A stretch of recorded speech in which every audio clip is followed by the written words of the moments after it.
Hi, this is doctor Shirisha, ఈ fertility consultant in KIMS fertility IVF centre Guntur. ఈరోజు topic ఏంటి అంటే, మనం చేసే డైలీ యాక్టివిటీస్ ఫర్టిలిటీ మీద ఎలా ఎఫెక్ట్ అవుతాయి.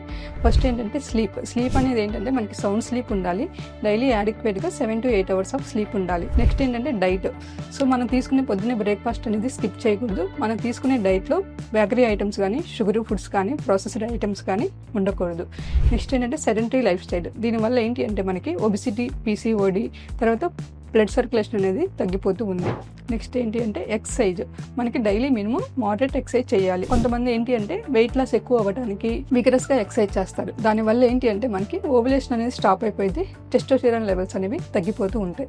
తర్వాత స్ట్రెస్ మేనేజ్మెంట్ కానీ, మనకి వర్క్ ప్రెషర్ మేనేజ్మెంట్ కానీ ఉండాలి. అవి సరిగ్గా లేకపోతే ఏంటి అంటే కార్టిసాల్ లెవెల్స్ ఇంక్రీజ్ అయ్యి ఫర్టిలిటీ హార్మోన్స్ మీద ఎఫెక్ట్ అయ్యిద్ది.